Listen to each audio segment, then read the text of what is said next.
the left and Boy stayed onside. Here's Mounier. 2-0 Huddersfield Town on the opening day of the Premier League. De Poitras forward. De Poitras got the better. Yes! And Laurent De Poitras scores. Laurent De Poitras scores. It's in the box. It's in there. It's in there. It's there. It's on the run. It's in there. The King of Huddersfield.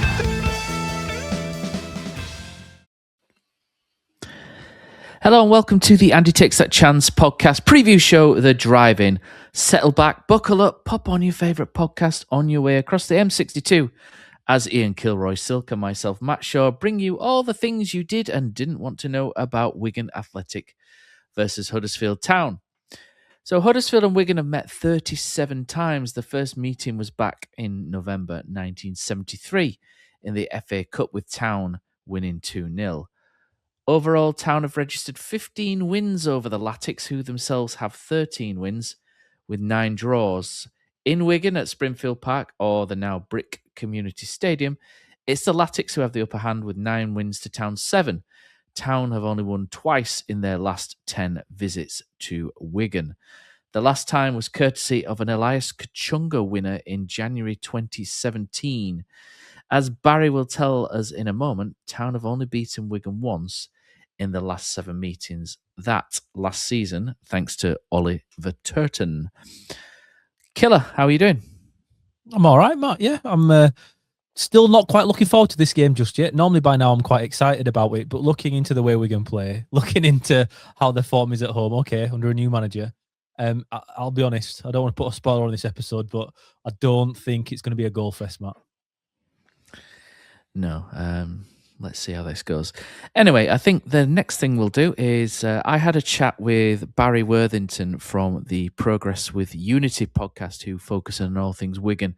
I had a couple of things to ask Barry, including why it's good to get a good old-fashioned Wigan pie as well, and Barry didn't disappoint. So I'll play that interview now. Hi, Barry. So it's great to have you back on the Andy Takes That Chance podcast. The last time was just before we hosted Wigan on the 13th of December. We were decidedly unimpressive on the day, but I did think Wigan had some good spells in the game.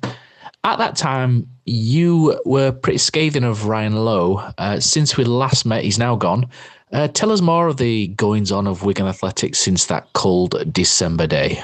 Hi, Matt, and everybody over there on top of the hill. It's Barry here from the Progress with Unity podcast. And yes, thanks for sending me some questions over. Ryan Lowe, don't get me started. As a podcast, we've been trying to get rid of Lowe since October when we got our noses rubbed in the floor at Bolton Wanderers and he didn't seem to care. Awful manager, no personality, and it was absolutely dire underneath him. The only time we seemed to do anything was for about 20 minutes in the second half at your place, where, to be honest with you, I thought we could have won that game. But it wasn't to be. If you recall, Rodriguez, who scored our goal, had an effort about a minute and a half later, and Sally wanged it over the bar. So, but yeah, it was all downhill with Lowe. We were absolutely shocking. We went to Preston and beat them 1-0. It's the only game he ever got the players up for, obviously with Preston North End being his former club. So it just riled the fans the way he was. Shocking manager. Played with wing-backs, so we don't have a wing-back at the club. We played wingers there. People hung out to dry. Hungbo, you know Joe Hungbo quite well. We had him playing wing-back. Come on, what's going on? Yeah, so the straw that broke the camel's back for the board was a game away at Peterborough where we got absolutely thumped 6-1, and he deserved to go. But he should have gone before. I mean, realistically, probably Blackpool at home in December, late December. We lost 2-0. 2 of our former players scored in that game and beat us 2-0. And they were shocking. And he should have gone then. But yeah, he didn't. I think, if I'm being honest, I think the compensation payout that we had to give him sort of saved his job, if I'm being perfectly frank. But he just couldn't go on anymore. And out the door he went, and in came Gary Caldwell, former player, skipper, coach, youth team coach, first team manager, and won the League One title with us. So brilliant. So good to have Gary on board. Is Gary Caldwell the man to keep Wigan's head above water? You currently sit just inside the bottom 4. So can Wigan survive and build a platform for yourselves going forward? Like I say, Gary Caldwell's come in, well known to the club, well known to the fans, and to be honest with you, like a breath of fresh air walking through that door.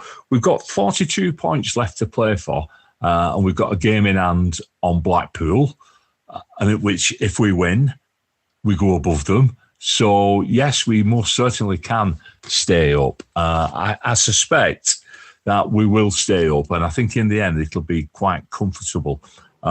We have a really good squad of players. I've still got loads of faith in them. Caldwell's come in, shuffled them round a little bit, but one thing he has given them is a belief in their own ability. He's given belief that they can win football matches, and we've started getting the ball in the box, and no better player to get on the end of those balls than Joe Taylor, you know too well. And he's just been magnificent for us over the past few weeks since we've managed to steal him away from yourselves. Yeah, so Gary Caldwell, not only has Gary Caldwell come in and he's a former player and manager of Wigan Athletic, but he's brought with him David Perkins, who spent 3 seasons sat in our midfield. And he's such a bubbly character, well liked by all the fans. And it's a good little team together that they've got going. But one thing they do have as well is passion for the club. Former boss Law had none of that whatsoever. You can see the difference. It means something to them. We got beat at Stockport last weekend, and he could see it really, really hurt Caldwell. It touched him so much that one of our players got sent off, Melissa Samoa, and within 3 days, he's shipped him off to Shamrock Rovers on loan. You know, he was that disgusted with his challenge, and it means everything to him. So, yeah, Caldwell, for me, is a really good manager, good coach. He was good with us the first time round, but he was still really, really raw. You can see what he's done at Exeter on a budget, like probably lowest in the division, and he's got them in mid-table times playing some really good football. And they always, under Caldwell, look like a very good coach side. And so just gets us coached in the right way, and yeah, just make us a little bit harder to beat than what we have been over the past few weeks. Say his name and he appears. Do you guys believe in Joe Taylor? Pete O'Rourke does, but Lee Grant certainly didn't, and his style was probably not right for us in 2025. So how has he been getting on at Wigan? As I've just mentioned, thank you very much for Joe Taylor. He appears to be absolutely loving his time with us. Always got a smile on his face. I know he said he won't chase anything down, he won't press, but he's been doing it with us. So it must have been something to do with the coaching setup up at Huddersfield. He's been absolutely brilliant. And Peter O'Rourke, Peter O'Rourke, he's brought out all the facts and figures, but when you actually see which say that Taylor is the best striker, not at Wigan Athletic, not just in League One, not just in the EFL, but in the whole of England. He is the best striker at the moment in the whole of England with accuracy percentage and goals per minute, since January, since he came in. It's tremendous. I cannot believe that you allowed him to come out on loan. And, thank you for doing so. But it's possibly, because we couldn't score in the proverbial, but possibly Joe Taylor is going to be the man who could single-handedly keep us up. I think he's already our top goal scorer. In fact, he is, he's our top goal scorer, and he's only been with us for 6 weeks. So come the end of the season, he's probably going to be well into double figures. And he is the man. I just wish we could find some money to buy him. I really do. I'm sure our owner, Mike Danson's got a couple of million quid tucked under his sofa somewhere that he can, dip into and get him. What a player. I loved him at Lincoln, if I'm being quite honest with you, because I have close attachment to Lincoln City, and I watched him there, and I always dreamt of Joe Taylor playing for the Latics. So my dream's been fulfilled. I just wish we could keep him a little bit longer than what we're likely to do. So you guys seem to have a few players missing for this weekend. So what's your team likely to be? How will you line up system-wise? And how do you expect that you will look to attack Huddersfield Town? Certainly, I've got a few players missing for Saturday. By my reckoning, we've got 10 out. That's including Joe Taylor in there as well. So it's a bit of a selection headache for Gary Caldwell. We've got James Carragher, who's captained the side recently, whilst club captain's been out injured, but he's just come back now. But James Carragher's out injured, and then a week ago, Will Aimson got a bit of a knock, so he was missed last Saturday. I'm hoping he's going to be back this week, because if he's not, I think we're in for a bit of trouble defence-wise. We obviously, the goalkeeper, Sam Tittle, League One's number one, he's going to be in there. Across, we'll probably play with a back three. It looks like Caldwell likes that system, back three of Aimson, Kerr and Fox. That's if Aimson is indeed fit.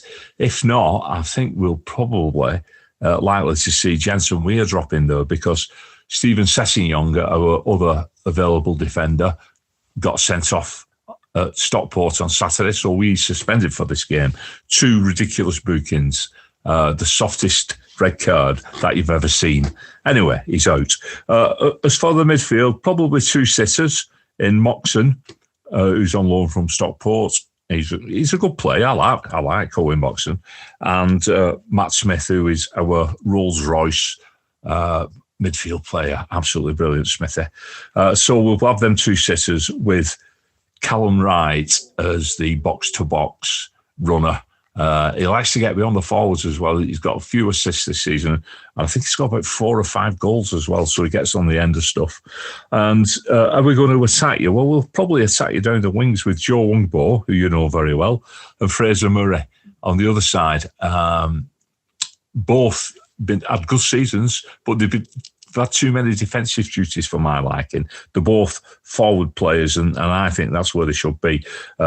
Low Adam playing more or less as fullbacks, and they was caught out time and time again. That's not the position. Get them up the pitch. So under Caldwell, they've been doing that. So Wungbo and Murray, I'd like to think, will be the ones attacking you. Up front, Chris Sadie, strong as an ox, good close control, not a goal scorer, but a good older upper and a good player inner. So I expect him to be doing a bit of that. Now, it's who's going to play with him. Well, we have Dara Costello, who we got from Burnley in summer, was at Northampton last season, scored quite a few goals for them. He's not quite found his goal touch with us. I think he's got 3 for the season so far, and he's been in and out of the team. But I do like him. He's 100% every single game. Chases down. It looks to me a little bit like a poor man's Franco Di Santo, who obviously we had in our side when he was in the Premier League, because Franco was very similar. Lots of running, not many goals. But we might not be playing Dara from the off. I have a feeling that our new prodigy, who's come through the ranks, been with us since he was 11, Harrison Bitone. He scored 2 goals on his debut. He was only on the pitch 5 minutes, and we were losing 1-0 when he came on, and he scored with his first touch, and then he scored the winner 5 minutes later away at Wimbledon. So skillful. He's going to go far, whether it's with Wigan Athletic or not. I think he'll probably go far without us, to be honest. But he's got a really, really bright future. He's 6'2". He's well built. But he's just a beautiful football player. So he might actually start just off Chris Sadie. So I can see that happening. I think he's got 4 goals under his belt already as well, and he only made his debut in late November. So yeah, I think I'll go with that. Tittle, we'll say Aimson's playing, so I'll go Tittle, Aimson, Kerr, Fox, Moxon, Smith, sitters, with Wright box to box, out wide Wungbo and Murray, with Sadie and Harrison Batone, our young starlet, just behind. So Town fans are heading over this Saturday. Where's good to hang out in Wigan near the ground and get a good quality Wigan pie? And for the guys and gals coming over from the top of the hill, if you're looking for a Wigan pie, definitely try Galloway's. Now, there's quite a few Galloway shops knocking around. I think there's one on every street corner in Wigan, to be honest with you. You can get the famous Wigan kebab, or pie in a berm, as some people like to refer them to. Meat and potato pie slapped on a berm cake. Oh, heaven. Like I say, you get them from most places in Wigan, most corners of streets, because usually Galloway's hanging about there. If you're coming on the train, you come out the station, I'm not sure which one it'll be. I think it'll be Wigan North Western. Turn left, just go under the railway bridge, and on your left-hand side, there's a little street. You've got like a continental pub with tables outside, but they sell the best home-brewed beer in the north of England. Absolutely fantastic. It's called Wigan Central. They sell food in there as well. Well, as I say food, they have pies. So you can get yourself a pie in there and a pint of whatever special ale is on this week. Other than that, there's the Red Robin down near the ground at Robin Park. It's 3-minute walk from the stadium, and it's one of these square deal meal places where you get a pie and a meal for a tenner. I've got pies on the brain. Come on, Barry. You can get a pint and a meal for a tenner. But I also think, I'm not 100% sure, so don't shoot me if I'm wrong, but I do believe that the bar under the stand, it's called the Marquee, is open for away supporters. So you'll be able to go in there and get a pint as well. So I hope you enjoy that. But bear in mind, the pies that you buy at the stadium are not actually Wigan pies. Sacrilege, I know, but they're made in Accrington. So please, if you want one of those pies and you don't really like, don't blame Wiganers. Finally, Barry, great to have you on as always, but finish us off with a prediction, if you will, please, for the score. So a prediction for the scoreline on Saturday. Now, our own form's not been the best over the past couple of seasons at all, for whatever reason. So it's quite difficult. But Gary Caldwell's first game in charge was Luton Town, and we've managed to get a clean sheet that evening and score a goal. Yes, guessed it right, Joe Taylor. So I think we will keep that home new manager bounce going. I know you're poor travellers as well, so I'm going to go for a scoreline. And you've only beaten us once in the last 7 meetings, so that gives me a little bit of hope. So I'm going to go for a scoreline which will see us come out the bottom 4, a scoreline of Wigan Athletic 2, Huddersfield Town 0. I don't know who the heck is going to score our goals with Taylor sat in the stands, but I'll go. We've just sacked our set piece coach, who was absolutely awful because we never scored from set pieces. So I'm going to go for 2 goals from corners, and we're going to win 2-0. Anyway, thank you, Matt, and all the guys over at Andy Takes That Chance. It's always great speaking to you. I was going to say this really, really selfishly. I hope we don't go down, but I also hope that you don't go up so we can reconvene next season. So until then, it's up the ticks and come on, and we'll see you next season. Okay, killer. Talk us through Wigan then, because form-wise, they're not very good, but I think you can throw a lot of that out of the window because the manager has changed over and a bloke that we kind of likes in the dugout for them. Yeah, but to be fair, I didn't mind Lowe either, Matt. And listening to Baz, and I did listen to, I love him by the way, Baz at Top Bloke. I listened to their preview show, which you were on for quite a while today, Matt. I listened to, there was 4 of them on, and their predictions were all that Wigan were going to do okay. But listening through it all, they didn't like Lowe, as Baz has started off with there, which I find quite surprising, because I don't even think we've scraped that depth before as podcasters on this one, have we? I don't think we've ever basically celebrated somebody's removal or tried to force it. I don't think we've crossed that line, or not that I can remember. But basically, long story short, Wigan, they have played up until Caldwell coming back very defensively. Now, whether that's because of the squad that they've got, or if that's the style of Lowe. I think we'll find out between now and the end of the season. The form, as I've mentioned there, is pretty awful. In the last 6, they're still bottom. Obviously, they've had the win against Luton a couple of games back where they won 1-0 and put in a performance that was, again, bottom of the league kind of team against somebody half decent, where you have patches in the game when you're okay, but it's still solid defending that gets you the points. And then against Stockport last week, going through that game, Joe Taylor was the difference in attack. They do get a lot more players further forward now than they did under Lowe, but then they've conceded 4 goals on the back of it. And okay, they were down to 9 men by the end. They're still now playing quite a different way in that they try and get men forward. But Lowe was realistically removed, as Barry mentioned there, the compensation that they had to pay and basically give him a longer time in the job to try and get it right. But I did feel for him a little bit, because when Wigan went through the 7 games without a win, they were playing really tough fixtures in the Lincoln, Bolton, Reading, Wickham, Peterborough, Cardiff and Barnsley is who they struggled with. So you can't say like they've done poorly against poor teams. Realistically, they've actually done not too bad against teams around them. And it's just that run of fixtures that were very, very difficult has basically cost him his job.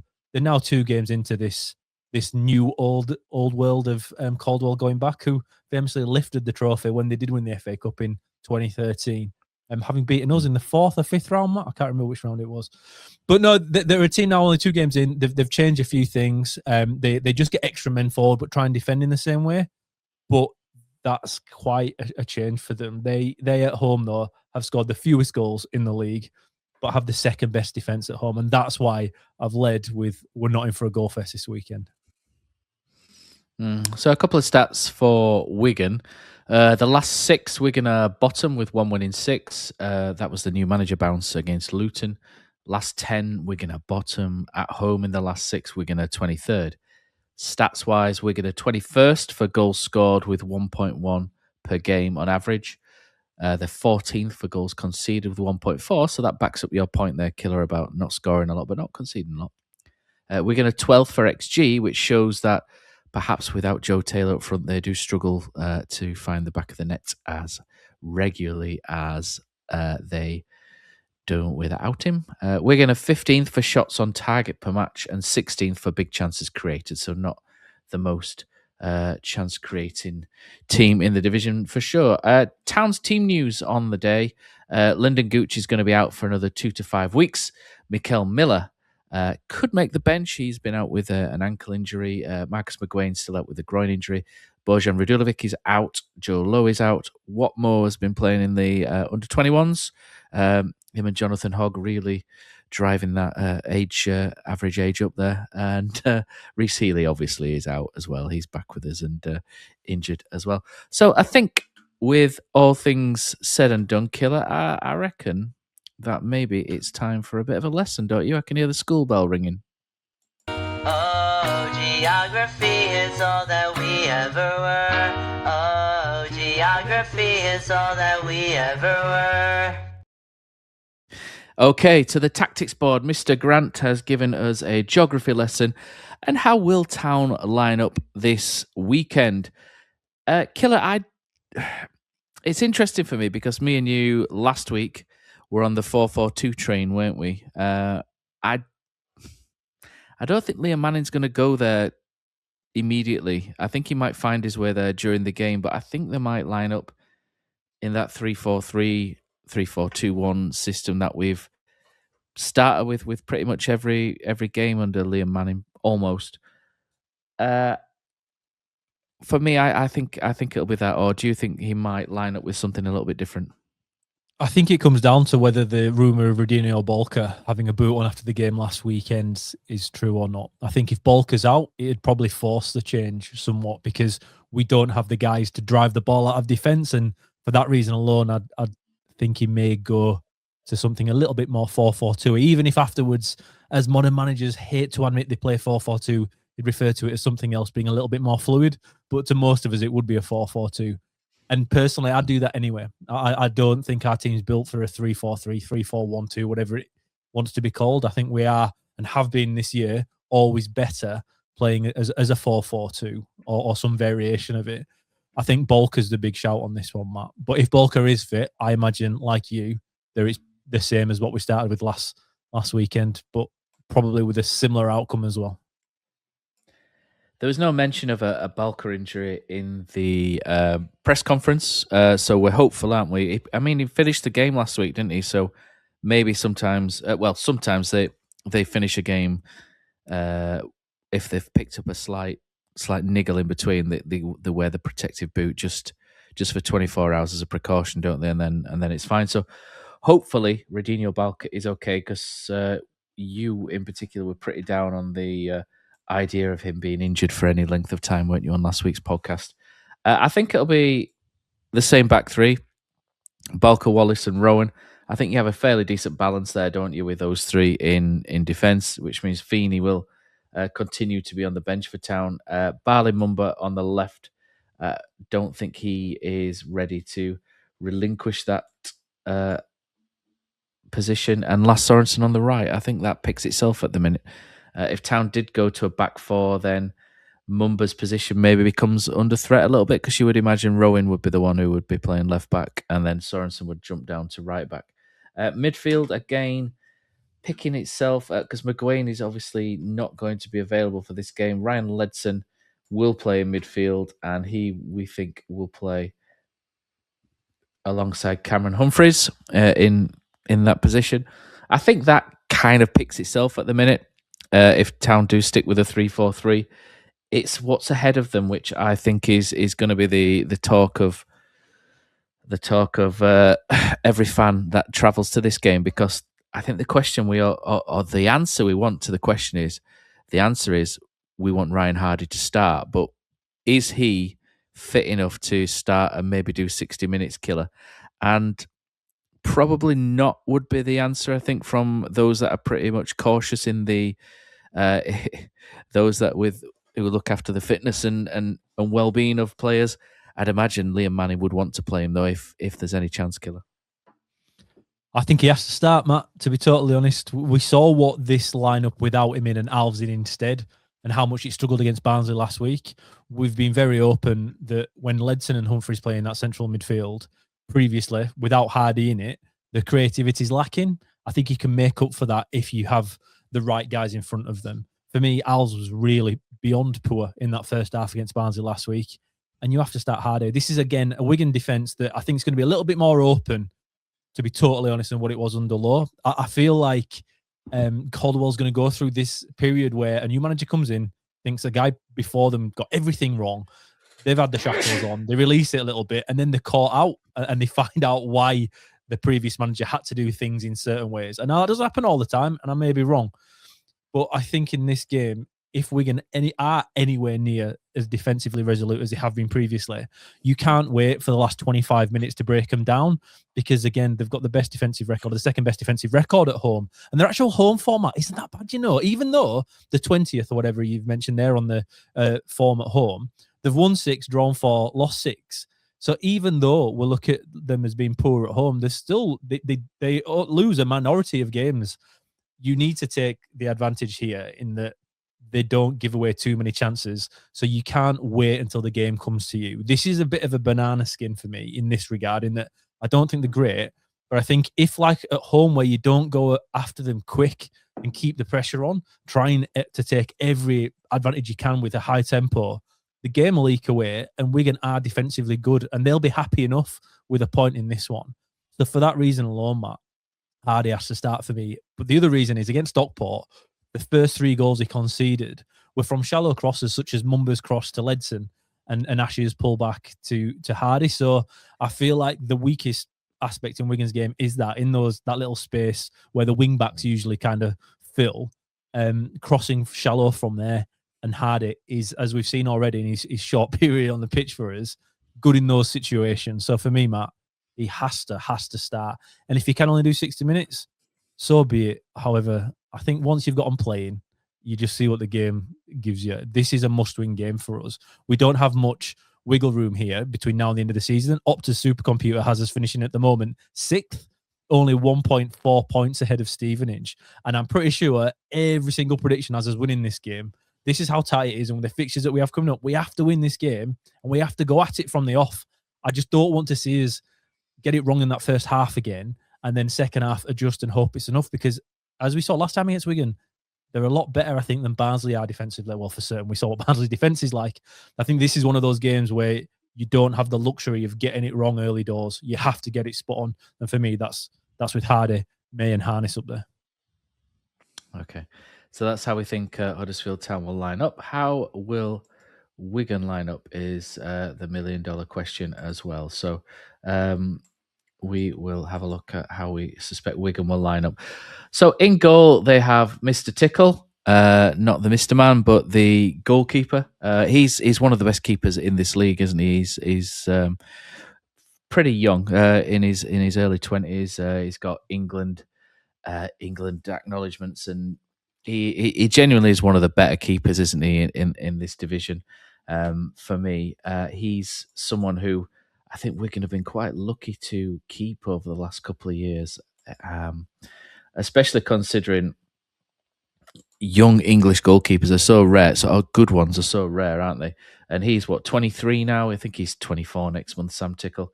But he's made almost 150 appearances for Wigan, which is pretty incredible for a player of his age in that position. And for me, if I was someone getting promoted from League One up to the Championship, needing a new goalkeeper, I think Sam Tickle will be quite high on my list, because he's certainly one of the better keepers in this division. So Sam Tickle will start in goal, we think, for Wigan. We think it'll be a back three, don't we, Killer? Let me bring my team up here. And it's not a bad back three. As Barry said, Carragher is out injured. He is the son of Jamie Carragher, who is the complete whopper that you will see on Sky Sports on a Monday night, and I'm not a fan at all, as you can tell. Will Aimson, who's playing really well at the minute, he's coming on leaps and bounds for Wigan, or has done since Gary Caldwell took over. I watched a little bit of them against Luton, and I thought Aimson was really good in that game. So he will be in the middle with Captain Kerr, as Barry often calls him. So he will be in the middle, and then on the left there is Fox. So it's an interesting back three. I know Barry said they've got around 10 players out injured, but apart from Carragher, I think that defence is probably as strong as what Wigan can possibly put out, especially those three at the back. And they've got quite a nice balance with them, because Fox is left-footed, so he's not, so they've got that nice little balance there of someone who. Morgan Fox has played centre-back, has played left-back throughout his career, and he's very comfortable going into wide areas as well, where we've seen him, for Stoke and QPR. Kerr is Jason Kerr, someone that, again, 29 years of age, spent a bit of time in Scotland for St Johnstone, Queen of the South. So he's a player who's been around the block quite a lot. Fox is 32.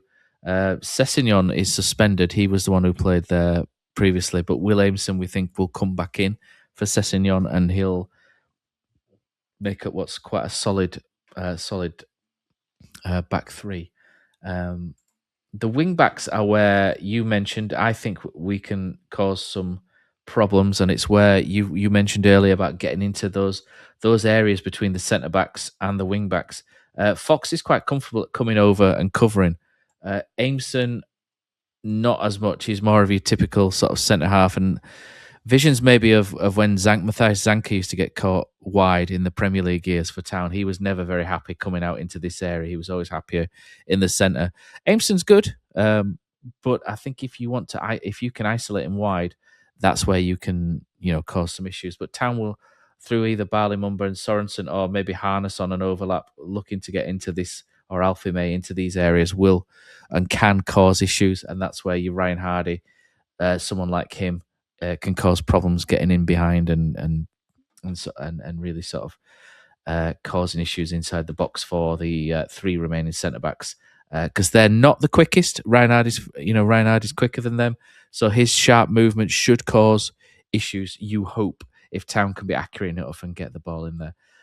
In midfield for Wigan, they have Owen Moxon at the minute, who's on loan from Stockport. He's a good playmaking midfielder. Next to him, Matt Smith. And then they've got Callum Wright, who is just in front of them at the moment. but Callum Wright can play in this wide area like Reece Cole did for Exeter. So he can play up there.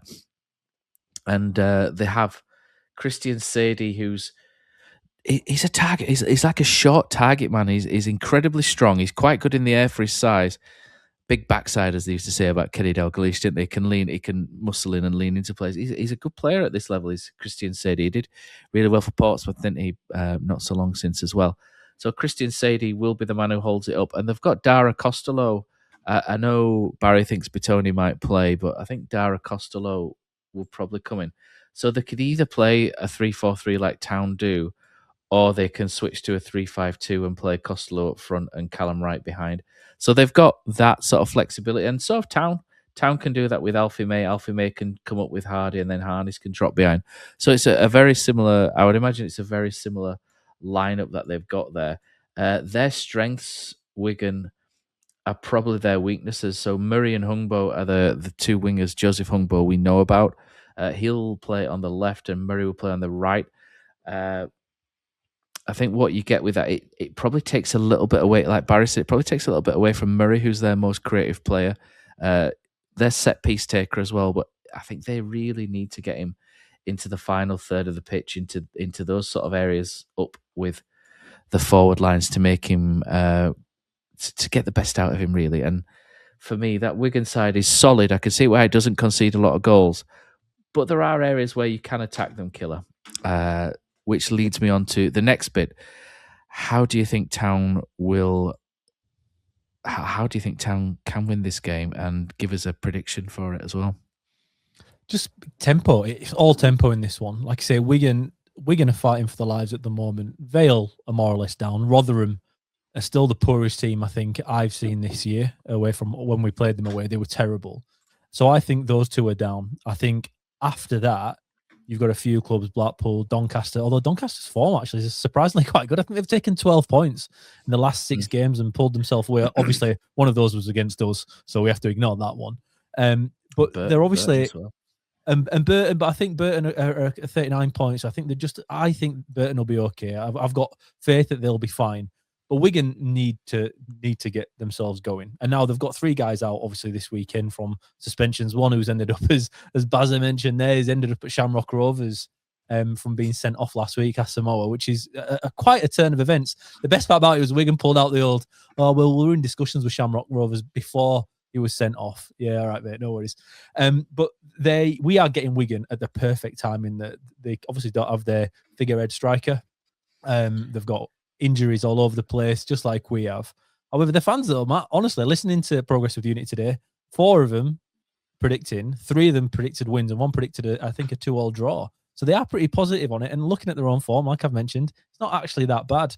I think for us, though, it's not necessarily how we go about winning this game. It's just winning it. We have very few games left, and our fixtures are very tough very quickly after these next 3 games. I think we've got 3 winnable games in a row. I can't exactly remember who it is. It's this lot, and then we've got Port Vale to play, and another pretty straightforward game if you've got the fixtures in front of you, Matt. But our fixtures get very difficult all of a sudden after that. We can't afford to drop points against Wigan with what they're facing in regards to team selections and injuries. We have to get this done. And again, whilst I don't think we can wait until the end of the game to save it because of the way Wigan defend, we do have a few options like Asher if it isn't working to change it up. I have Town winning this game 1-0. But again, that's on Bolker probably playing. I think if he's out, then we might struggle a little bit more. And I still have a feeling that he won't play, Matt. I think I wouldn't put it beyond Liam Manning to surprise us with a guy being injured, just like we've had guys return to the bench kind of out of the blue a little bit. He likes to keep a few things close to his chest. And Bolker being out wouldn't be a massive surprise from what we know. However, if he's in, I think we'll have enough to see Wigan off. But again, it's a huge test of character. Against Barnsley, we did something we haven't done, which was when we were under the cosh at halftime, we were out of the playoffs more or less, and again having to play chase up. Okay, within a game, but we still managed to do it, and I didn't know if this team had that within them. Against Wigan, if we don't win, we'll be in that position again, having to chase to catch other teams up, and I just don't fancy us in that position at all. So we have to get this done. And I think it'll tell us a lot about where we are as a team. Manning's been here now a little bit. Other teams will have tape on us. I did like the way Exeter played football and the way they pressed and the way they tried to play football going forward. And now Caldwell didn't have a game this week, midweek with Wigan. So they will be a little bit better, I think, and a little bit more fluid on the ball and offer and ask us a few more questions than what most people will expect. So I'll go 1-0 Town, Matt, but with a lot of caveats on it in that this is a must-win regardless. I actually don't care if we play awful and win this one. You just have to get through it because when a guy's only been there 2 games, you don't have much to go on. So you have to just get the win and move on to the next one. 1-0 Town. Ryan Hardy. Yeah, I'm going 2-1 because I just feel that Town's next 3 games, Wigan away, Rotherham at home, Port Vale away.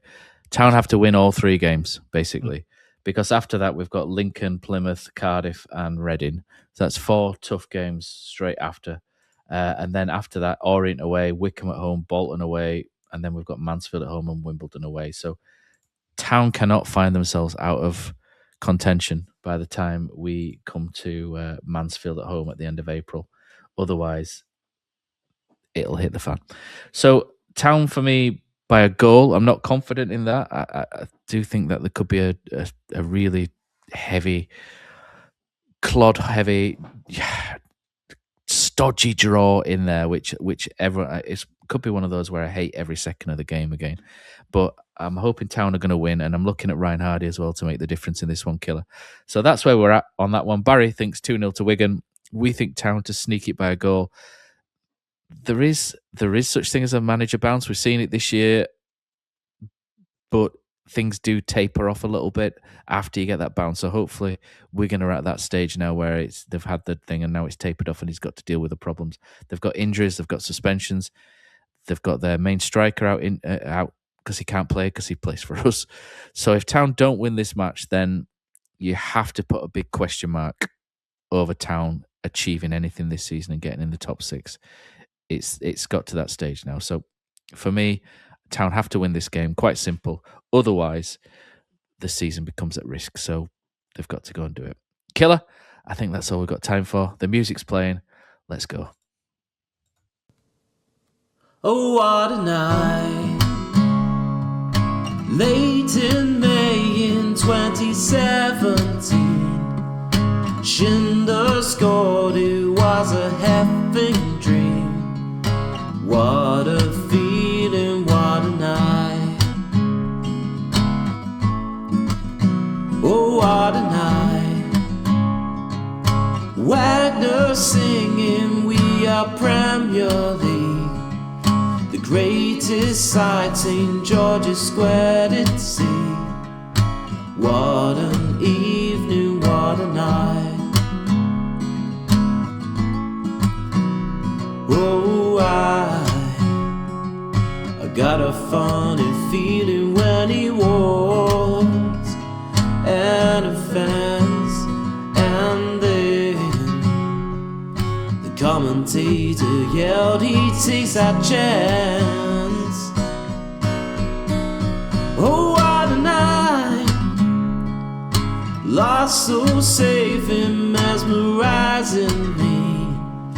Low charge and flattened all Chelsea. Stamford Bridge, oh what a night. Whoa, I got a funny feeling when he walks and a fence, and then the commentator yelled he takes that chance. Oh,